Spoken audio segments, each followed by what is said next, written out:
এই সমস্যাটি আপনাকে শেষ করে দিতে পারে এক কথায়। আমার এটা বেশিরভাগ হওয়ার কারণ হচ্ছে যখন আপনার পানি থাকবে। আসসালামু আলাইকুম। যারা কোয়েল পাখির বাচ্চা, যে জিরো বাচ্চাটি রয়েছে, সেই জিরো বাচ্চাটি প্রথমবারের মতো নেন, তাদের জন্য এই ভিডিওটি খুবই গুরুত্বপূর্ণ। মূলত এই কোয়েল পাখির জিরো বাচ্চা নিয়ে অনেক সময় যারা জানেন না, তাদের ক্ষেত্রে এই সমস্যাটি অতি গুরুত্বপূর্ণ একটা ভূমিকা পালন করেন। মূলত এই সমস্যাটি আপনাকে শেষ করে দিতে পারে এক কথায়। আমার এখানে যে দেখতে পাচ্ছেন বোর্ডিংটা রয়েছে, এখানে আমার 800 পিস বাচ্চা রয়েছে। তো এখানে আপনাদের যদি দেখাই, আমার কিছুক্ষণ আগে কিন্তু পানি ছিল না। পানি খাবার পরে এই যে বোর্ডিংয়ের তলে আপনার একে অপরের উপরে একটা বাচ্চার উপরে কিন্তু 4 থেকে 5টি বাচ্চা রয়েছে। এই যে দেখতে পাচ্ছেন, এখানে কিন্তু 800 পিস বাচ্চা রয়েছে এই একটাই জায়গায়। তো মূলত আমি যদি আধা ঘন্টা পরে এখানে এসে দেখি, তাহলে কিন্তু আমার বেশিরভাগ বাচ্চা শেষ হয়ে যাবে। তো এখন আমি যেটা করব, আমাকে এখানে 1 থেকে 1.5 ঘন্টা পর্যন্ত আমাকে থাকতে হবে। এখন রাত অনেক বাজছে, তারপরেও আমাকে থাকতে হবে। আপনাদের যদি দেখাই, এই যে দেখেন এখানে কি পরিমাণে বাচ্চা রয়েছে। এই যে কতগুলো উপরে উপরে রয়েছে, এই যে দেখেন, এই যে এতটা পরিমাণে বাচ্চা জড়ো হবে সেটা বলার বাইরে। এইভাবে যদি আপনার পাখির বাচ্চা 1 থেকে 1 ঘন্টা লাগবে না, আপনার আধা ঘন্টা থাকলে কিন্তু শেষ। আধা ঘন্টা থাকলে যে নিচের বাচ্চাগুলো আছে সেগুলো শেষ।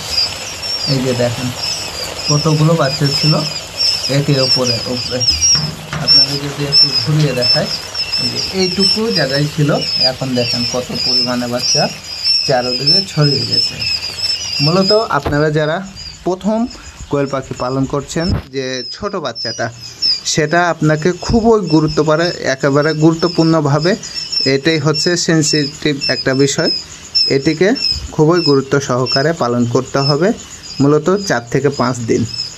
আর এই সমস্যাটি তখনই হবে, এটা বেশিরভাগ হওয়ার কারণ হচ্ছে যখন আপনার পানি থাকবে, খাবার থাকবে না, আবার খাবার থাকবে, পানি থাকবে না। খাবার দেওয়ার সাথে সাথে কিন্তু এইভাবে এক জায়গায় হয়ে যাবে। আর পানি যখন থাকবে না, পানি দেওয়ার সাথে সাথেই কিন্তু পানি খাওয়ার পরে এক জায়গায় হয়ে যাবে। এখন দেখেন আমি মাত্র 20 সেকেন্ডও হয়নি, 20 থেকে 30 সেকেন্ড হয়েছে, দেখেন বাইরে একটাও নাই। আবার দেখি, এই যে দেখেন আবার কিন্তু একইভাবে একই জায়গায়। তো এখন যে বিষয়টি হচ্ছে, এখানে আমাকে 3 থেকে 4 ঘন্টাও থাকতে হতে পারে। তো আমি চেষ্টা করেছি, এখানে 3টি আমি বাল্ব দিয়েছি 100 ওয়াটের। তো তারপরেও কিন্তু এদের যে তাপটা প্রয়োজন সেটাও কিন্তু তারা পাচ্ছে না। তো আপনাদের বাচ্চা ব্রুডিং করার ক্ষেত্রে খুবই গুরুত্ব সহকারে এগুলো ব্রুডিং করবেন। এখন যদি আমি এখানে রেখে আমি চলে যাই, আমার কিন্তু বাচ্চা এখানে থাকবে না, কি হবে বুঝতে পারছেন। তো আমি এখানে আবার কিন্তু এখানে সরিয়ে দেব। 1 মিনিট পর পর আমাকে এই কাজটি করতে হচ্ছে, মূলত 1 মিনিট পর। এই যে দেখেন কতগুলো বাচ্চা একসাথে। এখন কি করা, এভাবে আমাকে যতক্ষণ না পর্যন্ত একটা উপরে আরেকটা না উঠবে, ততক্ষণ পর্যন্ত আমাকে এভাবে করতে থাকতে হবে। এভাবে করলে আমার এখানে একটিও বাচ্চা কোনো ক্ষয়ক্ষতি হবে না।